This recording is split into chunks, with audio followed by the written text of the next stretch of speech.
Nung na-assign ako sa Tapatil, nakatikim ako ng aras doon. Nung inaras kami doon sa Tapatil, napakaraming kalaban nag-aras sa amin. Tapos mga malalakas ang baril. Ayun. Pag-aras namin doon, sa awa ng Panginoon, walang natamaan sa amin. Kahit gano'n man yung katindi o kahirap yung aras. Ang sabi kanya sa usapan sa kuwan ubos daw kami. Pero sa awa ng Yala, walang natamaan sa amin. Kasi yung kalaban, napakalakas. Napakadami nila. Ang na-recover namin galing ng bala nila, kalahating sako. Yung napulutang namin, iba pa yung hindi namin napulot. Doon sa gipwestuhan nila.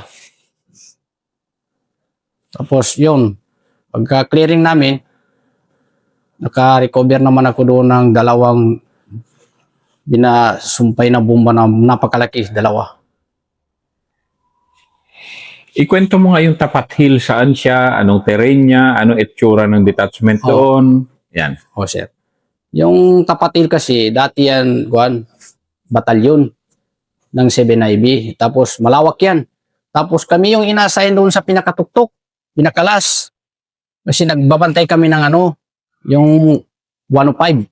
Saka 155, yun ang ginabantayan namin, sir. Doon kami sa pinakatuktok. Tapos ang kalaban, parehas kami ng bundok to bundok lang kami, ang pagitan namin. Saang bayan ito? Sa sir, sa Ripagwak. Okay, so Sheriff Agwak kasi, ito, sentrong-sentro rin ito ng mga kalaban. So, Yes, sir. andyan ang mga kampo nila, kampo Omar nandyan. dati. Dikit-dikit din yan ng, Yes, sir. actually, gaano kabigat ang Dato Hopper? Mabigat din ang Yes, sir. Sheriff Agwak. Mabigat din, sir. Alam mo yun, dahil doon ka, di ba? Doon ako, sir. Mag 20 years ako na-sign doon, sir. Doon sa Ripagwak. Sige, ikwento mo nga ang Sheriff Agwak sa pagkakilala mo. Ano ba ang Sheriff Agwak? Saan siya? Anong klase mga tao nandyan? Bago tayo doon sa encounter mismo sa Tapat Hill. Yes, sir. Ang sa Ripagwak kasi, sir, pag yung mga tao lang doon at saka yung mga dato, mga bay, ganun. Mga okay, mga mabait yan sila. Pero ang hindi ko lang maintindihan doon, ang kalaban kung saan galing. Bakit madali lang sila makaras? Madali lang sila makatapon ng garnada. O improvise nila itapon nila sa amin. O madali lang sila makapamaril. Pero yung makilala natin doon na mga, yung mga dato, bay, lang problema yun. Yun sila. Pero yung mga tao na kung saan mga galing-galing yan, sir. Kasi yung mga totoong mga doon lang talaga sa yung mga bahay nila, hindi yung gumagawa ng masama. Ang gumagawa ng masama siguro, sir, yung parang siguro ginadayo nila o nandun lang sila sa mga gilid. Yun ang ko, yung sa akin lang na pag-estimate ba, kasi doon kasi, sir, ang ginawa ko doon, palagi lang ako alert kasi wala akong info. Ano, wala kang? Mag-alert lang ako. Ingat lang palagi. Hindi ako nag-info kung kasi ang bahay ko detachment, pag bili ko ng ulam, pagkatapos magbili ng ulam, uwi sa detachment, yan. Ganun lang ginagawa namin. Hindi kami nagpupunta kalat-kalat kung saan. Kasi sa mga kapgo, kung kakalat-kalat ka dyan, sige nga, kinukwento mo kasi ang buhay kapgo dito Maguindanao pa. Maguindanao. Ang kami kasi ng mga kapgo, hindi kami nagkakalat-kalat doon kasi pag pumasok ka na, ibig sabihin pumasok ka na, kailangan highway ka lang. Pag lumampas ka sa highway, pasok-pasok ka na doon, swerte lang kung mabuhay ka. Kasi kilala ka na. Ganon. Swerte lang kung mabuhay ka. Pasensya na, pero kahit kapwa nila Muslim. Sir. Alos lahat ng namatay man, sir, Muslim din. Yung mga kasamaan ko na namatay, mga Muslim din. Ganon? Mamalingki nga ni sila, ambusin, pati asawa niya, idamay pa. Hindi na makatao yun, sir. May nangyari rin ganon? Meron, sir. Alos mga Muslim yung pinapatay doon ng mga kapgo, sir. Wala palang pinipiling relihiyon pag ganyan na Sa pagkakalam ko, kahit anong reliyon ka pa, pag ikaw ay nagtatrabaho, nagkapgo na dito sa gobyerno, kapgo ka. So sa isip nila siguro, ang kapgo ay masama. Hindi nila naintindihan, ang kapgo ay naghahanap ng kapayapaan. Maganda ang kuha ng kapgo. Hindi masama. Yun. Pero yung hindi nakakaintindi, siguro, makakala nagkabgo na yung Muslim, inaanap niya gulo. Hindi. Patunayan ko sa kanila, sir, ang kabgo ay naghahanap ng kapayapaan. Malinis na pamuhay, marangal. Yan. Kung makaisip lang siya, sana magpasok sila ng kabgo kung gusto nila para masubukan nila yung sinasabi ko. Hindi ito naghanap ng gulo yung kabgo. Ang kabgo ay tumutulong sa mga anumang mangyari doon. Kahit pagbuhat ganin ng bigas kung may bagyo o may bigyan ng tulong dyan. Kabgong nangunguna dyan, sir.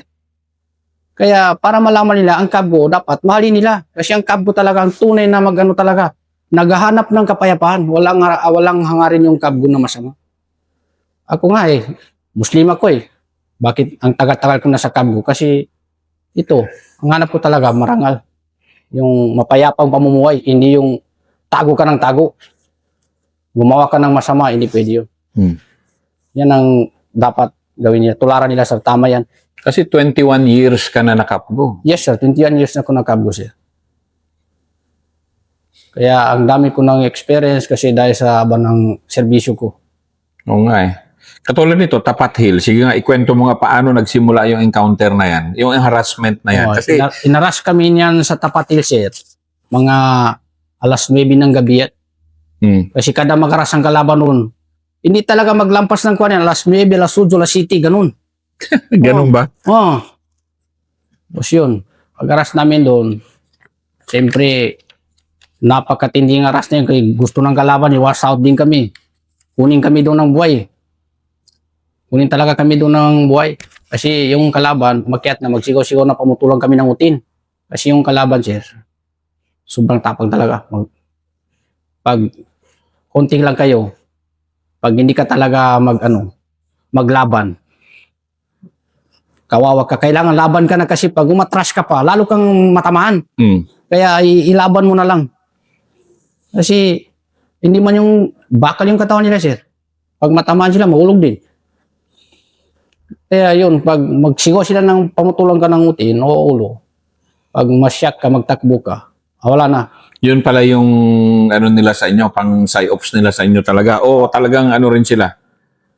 Talagang ganun talagang sila, sir. pugutan ka talaga ulo rin? Oo, pag mahuli ka nila, sir, ganun talaga. Kaya yung sa amin doon, siyempre, gidepensa namin ng buhay namin, lumaban talaga kami. Kasi ayahan mo yan mapasok ka, yun na. Katulad dito, sinimulan nila alas 9. Ano nangyari? Simulan lang alas 9, banda natapos yung putukan namin, sir. Mga alauna na. Matagal ang bakbakan namin na alos ball yung fire, yung kalaban. Pero kami, naka-timing lang kami. Kasi inisip namin na maubusan kami ng bala. Doon kami makuha. Kaya kayo, hindi talaga automatic to. Hindi, sir. Single shot lang. Yes, sir. Yung nag-organize ako sa mga kasama ko na single lang tayo. Ikutin ko man yan sila, sir. Lahat ng panikutin ko. May natamaan o wala. O may magalis sa pwesto niya. Sabi ko, huwag kayong magalis. Kailangan tayo ay maglaban talaga. Kasi pag hindi tayo lumaban, masyak tayo. Lalo tayo maubos tayo rito. Yun ang palagi kong advice sa kanila. Na yung mga kapwa mo naman, talagang naman sa'yo. Talagang alam nila na hindi nila gawin yung sinasabi mo. Patay talaga kayo rin lahat. Oo, sir. Maniwala rin sila. Kasi alam man nila na, sabi ko yung depensa nyo, huwag nyo talaga iwan. Pag kita mo na nandyan, magsigaw, huwag kang magtakbo. Kaya, lalo kang matamaan, kaya wala ka ng cover. Pero magkita mo magsigaw na, barilin mo na. Yun ang Kadalasan ba yung mga umaatake sa inyo, sisigaw mo na? Yes, sir. Ano sinisigaw nila? Allahu Akbar. Boss, yun na. Tayo na yan sila. Pag magsigaw na sila Allahu Akbar, antay ka na dyan, kaya tayo na sila lahat. I-wash out ka nila. Pag sigaw nila, yun na. Kasi yung karamihan kasi na bakbakan doon, sir, hindi pang malayuan, puro malapit. Gaano kalalapit bang kalaban pag umaatake sa inyo? Yung sa 150, medyo malayo ng konti. Sa kabilang bundok. Pero yung kasama nila na iba, umakyat na. Lapit lang sa amin. May kasama kami matapang din na tirure. Kaya umakyat na yung kalaban. Boss, wala man kaming ginawa niya, ginaloko-loko niya yung kalaban na parang matras. Inulugan namin ng mga bato. Sabi namin, garnada, magsigaw kami ba?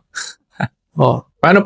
siya ang nakaisip doon ba? Kasi yung kalaban, paakyat na, doon sa aming detachment. Eh, volume fire yung kalaban, was out kami. Tapos, naisip niya na, sabi niya, ulugan natin ng mga bato. Yung mga bato na Flintstone, sir. Tapos, isigaw natin garnada. Yun ang itapon namin doon sa kalaban. Bato. Tapos yun, malanganin sila, makatras sila. Yun ang ginagawa namin doon. Tapos sabay putok rin.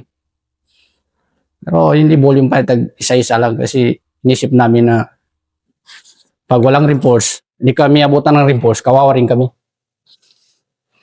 Pero meron din yung nakaka-recover din kayo. Yung sa sir, wala. Yun lang ang na-recover namin. Yung mga basyo ng kalaban, kalahati Yung sa kalaban. Dito sa Tapat Hill. sa Tapat Hill, at saka yung bomba na napakalakas na iniwan nila doon sa pwesto nila. Pinaputok ng pagtawag ko kasi sa CEO namin. Pagtawag ko, sir, may dito. Ano ba ito, sir? Naka-box. Parang bomba siguro to, sir. So, sabi niya, Ali, atras mo na kayo dyan. Atras kami. Tawag siya ng EOD, sir. Pag clearing ng EOD, ituro namin. Yun na, napakalakas pala. Pinaputok niya. Sobrang kalakas siya. Dalawa. Malalaki. Alas ganito kalaki, sir, oh, sa ko. Yung bala? Oh, yung bomba? Oh, ganito kalaki, dalawa.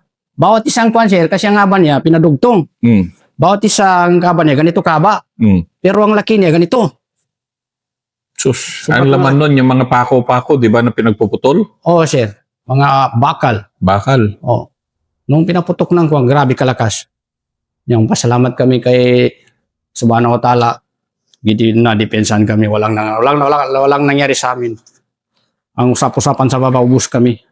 Pero sawa na nga ala, sir. Wala.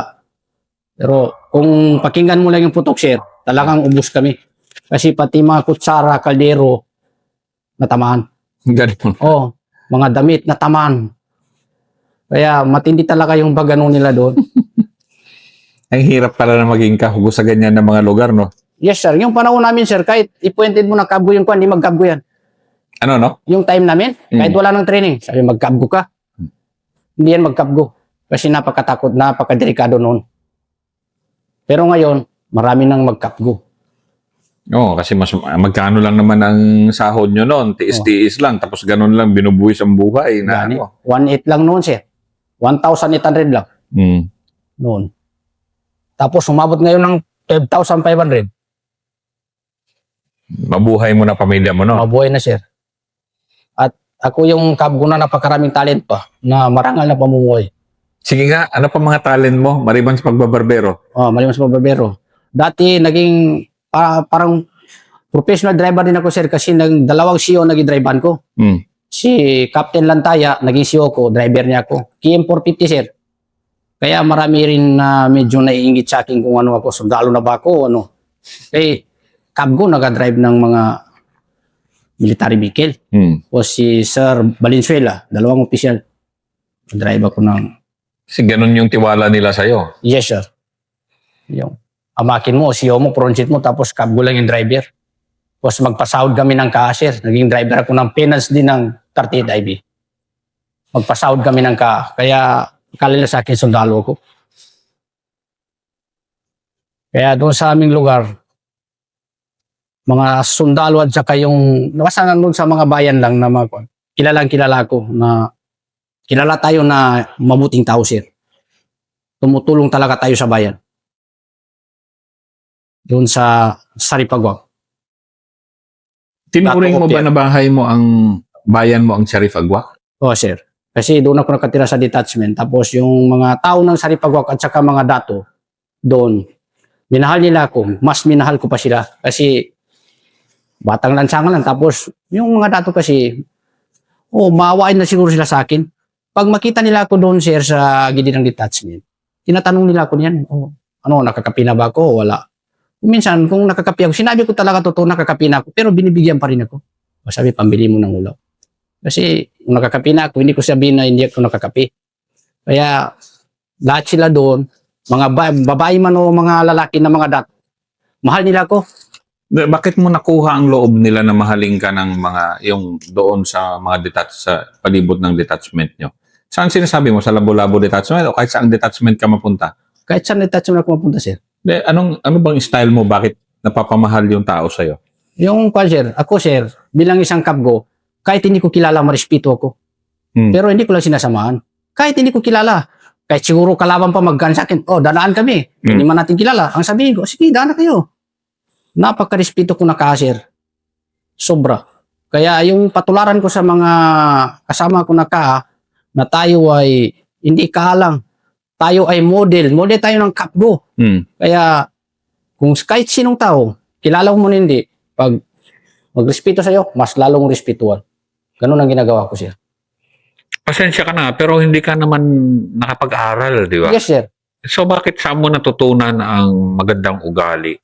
Sa mga sir, nakikita ko sa mga professional, yung kasi lahat ng ginatirahan ko, sir, puro, yung sabi ko nga, sir, hindi ako sumasama sa mga masama. Lahat ng mga si Dr. Sulay, puro mga professional man. Tapos yun. Yun, doon ka kumuha ng mga ng ehemplo, ganon. Yes, sir. Tapos nadagdagan pa nung mag-repressor ako na panahon ni Sir Langob. Na yung pag-respeto ko, nadagdagan doon sa kuhan kami. Magsalita siya doon sa harap namin. Nadagdagan kasi pinakinggan ko yung mga sabi niya. Yung sabi niya daw, kami daw yung magbantay sa bayan namin. Kami yung tumutulong sa aming bayan. Tapos, kahit sino daw yung tao, pag kinawayan ka, kawayan mo rin. Huwag mong isipin na masama. Isipin mo na ikaw ay, pag kinawayan ka, ibig sabihin idol ka niya. Kaya ang ginagawa ko, sir, dito kani sa Pikit o Christian dito no. Idol ako ng mga tao dito. Iba kani dyan, magtaka lang ako. Nagbibigay sila ng mga bugos-bugos na saging o mga mais. Dahil, ano bang ginagawa mo? Paano ang style mo?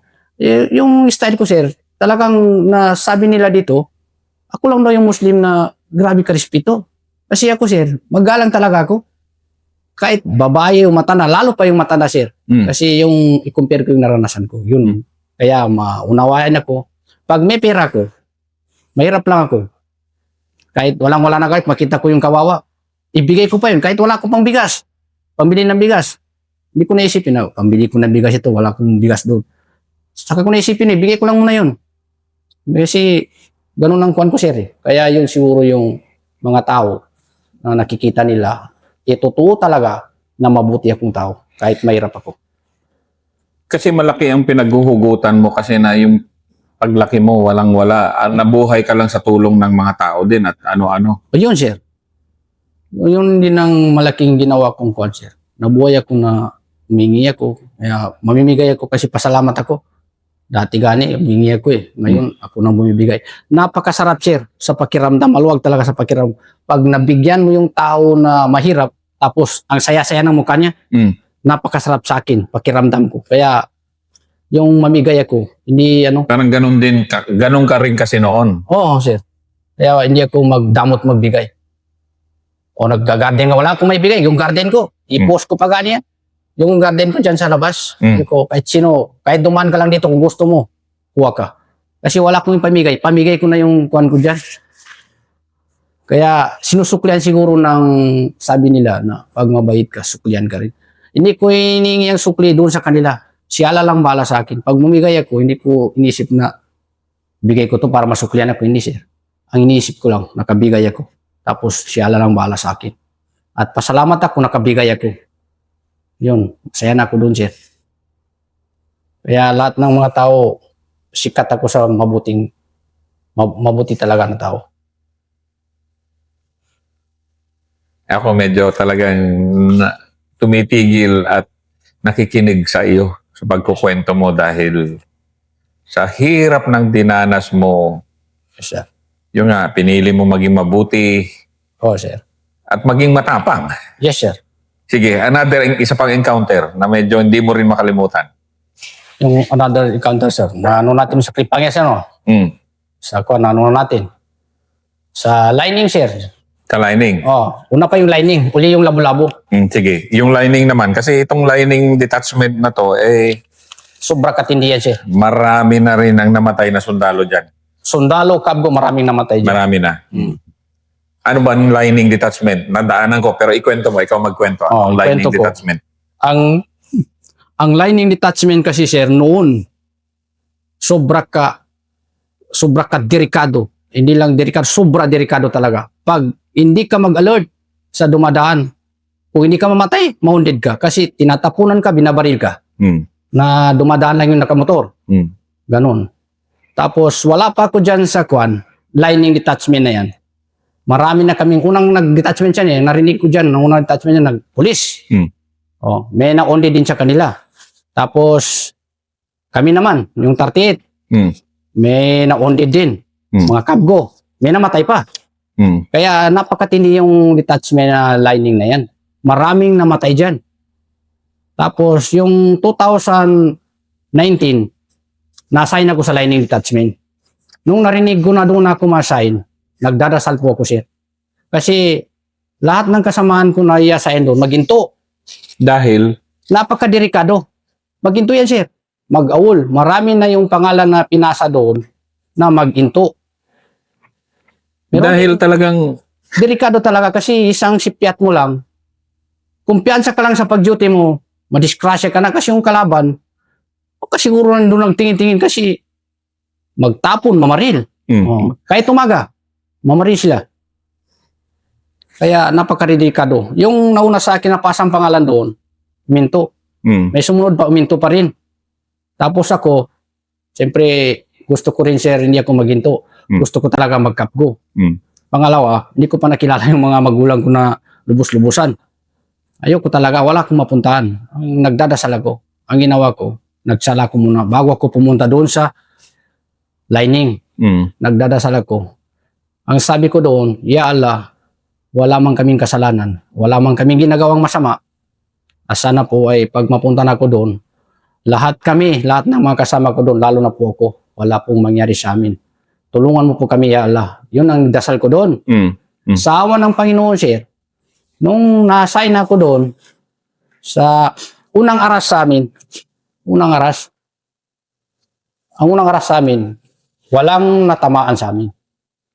Wala. Tapos, muntik na makapasok yung kalaban. Kaya na, ginaganyan na yung bakod na. Ganun ba? Nalapitan na kayo kasi. Sige, ano mo muna, yung lining kasi, detachment kasi, tabi ng irrigation lining. Ano muna yung layout niya? Ano ba yung layout? Paano ba siya? Kuhanin siya, pag walang tubig yung lining, yung kalaban doon, magdaan sa lining. Patalong-talong sila doon. Kaya yung, yugyugin na, magbaril, yugyugin niya ba? Kaya't paganin sila sa mangga Parang pelikula. Paano? Parang pelikula, yung kalaban. Akyat pa sa mga mangga. Doon, ng mangga doon, malapit lang. Akyat sila doon. Parang pelikula ang ginagawa nila. Tapos, kung walang tubig ang irigasyon. talong-talong sila doon. Akyat. Talong-talong. Tapos mag-agis sila. Yung agis sila, makita mo, kung gabi pag-aras, makita mo. Kasi mahaba yung tali niya, ganyan. Makita mo talaga yung apoy. Hintayin mo na, makita mo sa taas, pag ganyan nila, pag malapit sa'yo maulog, masintro ka niya, takbo ka, doon ka naman sa kabila. Kasi pag hindi ka umalis, maputukan ka. Puro pako yung kuha niya. Pinutol na mga bakal. Yun ang ginagawa namin doon. Tapos yun, walang namatay sa amin. Tapos may namatay na kalaban doon. Yun ang nangyari doon. Yun yung unang mong sa lining. Pero ilang beses ka naharas sa lining detachment? 3 beses, sir. May namatay. Sunod, may namatay rin. 3 aras ng kalaban doon. Puro namatay. Puro namatayan sila. Tapos kami, sir, sa awa ng Allah, kahit gas-gas, wala. Yun. Kasi inaalog-alog na nila yung yung Sir. pader nyo. Sir. Yung pangalawa kanina, sir, yung pag-alog-alog sa kuwan namin, yung kasamaan ko na siyak. Magsuka na, masyak pala yung tao, magsuka. Hindi na makaputok. Ang ginawa ko doon, para hindi sila masyak lahat, kasi pag masyak yung isa, masyak naman yung isa. Ganun ba? Ano ba itsura na nasa shock na tao? Nagsusuka na, sir, hindi na makaputok. Pag nasobrahan ka ng takot, makita mo na yung kalaban, sigaw-sigaw na. Pag masyak pala yung kasama mo, magsuka na yan. Hindi na yan siya makaputok.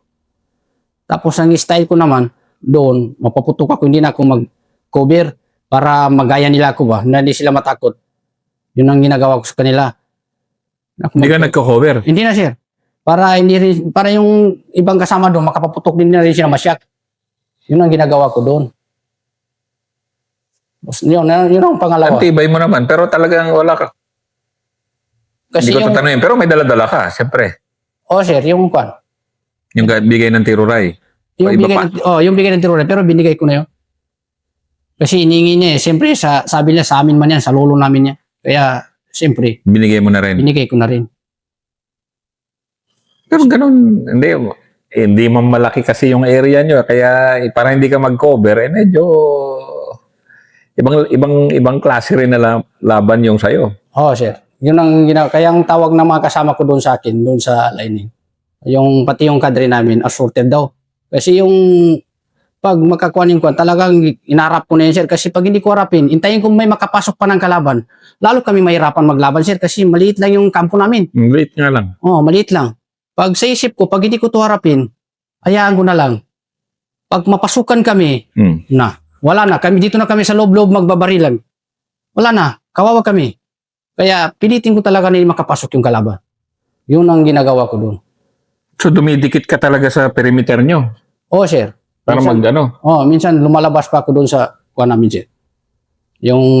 Pero may kuha din yun. Yung Ilang layer yon, di ba? Post. 3 layer. post namin yun. Tapos may ginawa kami na para tago-taguan dyan para paglapit ng kalaban, kami makauna.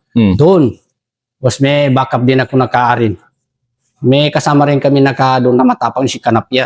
Kasama ko. Ano naman na style niya? Yung parang, kala mo parang buwang ba, pero sa pagdating sa bakbakan, hindi siya masyak. Parang hindi mo makita sa mukha niya na matakot. Ganon? Pero yung style niya, parang kuwan lang. Parang, kala mo, kuwan siya ba kayo magtawa-tawa lang, ganun lang. Kung bakbakan o... Palabiro lang siya. Pero kung bakbakan, serious na siya. Kuwan talaga, hindi mo makita sa mukha niya na matakot. Tapang. Yun ang kasama ko doon. May mga ganong tao talaga. Maraming ganong tao sa Sir. sundalo at kapgo. Maraming ganon. Yes, sir. Yun ang pangalawa mo, harassment. Ano yung pangatlo? Pangatlo, yung kuwan na, nakakuha na kami. Na-recover namin na yung iba na nakalaban. Bino, paano naman nangyari yun? Yung pangatlo naman, nangyari kasi doon sa malayo, sir, wala tayong kuwan, info, kaya wala man tayong kuwan doon. Pero may kaibigan ako na pulis. May kaibigan ako na pulis doon sa malapit sa detachment. Doon sa likod ng detachment yung kaibigan ko na pulis. Sabi niya, pero yung pulis niya Muslim din. Sabi ng pulis, Ali, nagtawag siya kay iningin man yung number ko. Sabi niya, hingin ko ang number mo. Pero matagal pa yung oras sabi bago niya iningin yung number ko. Hiningin ko ang number mo. Sabi ko, pag may kalaban na nagtawag siya, sabi niya, Ali. Sir, saan ka? Ito sa detachment, sir. Mag-ingat ka na ngayon din. Pero Muslim yung pagsalita niya, sir. Mag-ingat ka na ngayon din. Sabi ko, bakit, sir? Yung kalaban, nasa lining na, dumaan sila. Tapos may dito pa sa likod ng bahay ko na marami sila. Yun na. Sabihan ko na yung mga kasama ko. Kasi ako man ang team leader doon, sir. Sabihan ko sila. Sabi ko, magtago muna kayo lahat. Yung naka-checkpoint, pinatago ko. Tapos may dumaan dyan na piskar. Kasi yung mga piskar nagabigay ng isda. Huwag niyong kunin. Sabi ko sa kanila, huwag niyong kunin. Dahil ang kalaban nasa lining na maniwala kayo sa akin kasi yung nagtawag sa akin, pulis. Nandiyan lang yung bahay niya. Maniwala kayo. Yun. Kung sakali kuan, bukas, mangutang lang ako para makaisda kayo. Basta wala lang mangyari sa inyo. Huwag na talaga kunin yung kuan. Yung naniwala sila, tago na. After mga 30 minutes, sir, pinakamatagal, na pa-slide kami ba? Apat kami man ang gwardiya doon. Apat kami. Mga 30 minutes, mga pa-slidean. Akala namin wala lang. Ganyan man siya, gadikit siya sa line. Walang tubig lining. Ganyan sila. Gabi to. Gabi, sir, gabi yan. Kada naras kami doon, alas 8, alas 9, ganyan sila. Pangalawa, kami man ang unang nakapaputok. Unang putok namin doon, tamaan sila. 5 yung nano sa kanila. 5 kagad na tumba. Oo. Tapos, yung kwan, matagal pa yung bakbakan namin doon. Matagal pa. Sobra katagal pa yung bakbakan namin. Hanggang sa doon kami nabutan ng reinforce. Nakadating yung reinforce na tangke ni Gera. Yung bakalang gulong. Yun, hindi nila kaya inakyat yung isa. Yung isa, hindi nila kaya inakyat yung nakuha namin. Yun ang... Kaya pala nakarecover kayo sa body count doon. Yes, sir. At tibay Pero pag nag-hold the line kayo ng ganun, gaano rin ka hirap mag-hold the line na Wala, fixed target kayo. Hindi man kayo, wala mang hindi man kayo makamaneuver. Doon lang kayo sa loob ng detachment nyo. Eh, yung detachment naman, di man ganun kalaki. Oh, maliit. Ang kuha namin doon, sir, yung style ko doon, saan maraming kalaban, doon ako magpunta. Kasi waswasan ko talaga sila. Yun ang Ganun ba? Oo, para pilitin ko talaga di sila makapasok. Yun ang diskarte ko doon. Kaya sa awa ng Allah, wala talaga, hindi kami talaga napasukan. Yung panahon ko doon, noon ako na-assign, walang namatay sa amin. Kalaban lang yung namatayan. Walang nasugatan sa amin. Ganun. Oo, sir. Kasi yung naniniwala ko yung pagdadasal, totoo talaga. Pagtulungan ka ni Allah, walang imposible. Doon ako naniniwala, sir. Kaya yung tapang ko, doon ko kinuha. Wala akong kasalanan. Sa pagdadasal. Oo, sir. Wala akong kasalanan. Siguraduhin ko natulungan ako ni Allah. Wala man kaming ginagawa doon. Tapos pinamaril lang kami doon. Lumalaban kami. Hindi man kami mga abusadong kabgo. Mga mabait kami. Yung mga tindahan kani doon, mga mamimigay pa sa amin kasi magagalang kami. Yan ang advice ko sa mga kuanon. Walang abuso sa atin kasi hindi pwede yung kabgo na ma-record na abusado. Okay lang ma-record tayo maglaban tayo sa kalaban. Yun ang sabi ko sa kanila. Kasi ito yung trabaho natin eh. Pasok tayo ng kabgo para yung bayan natin mapayapa. Yun ang kuan ko doon, sir. Di bang level din yung pan mo? Pagka-professional mo na kap mo, pinapabilib mo ako dahil kuhang-kuha mo yung yung ibig sabihin kasi ng pagsisilbi sa komunidad eh. Yes, sir. Ikaw, di ba? Oo, sir. Wala ka naman bahay sa Datupiang pero Siaripagwak pero dyan ka nagsilbi ng matagal Yes, dahil dyan ka palaboy-laboy. Taga dyan yung kumupkop sa'yo. Di ba? Yes, sir. Yan ang pang third episode ni Kaa Dante Ali.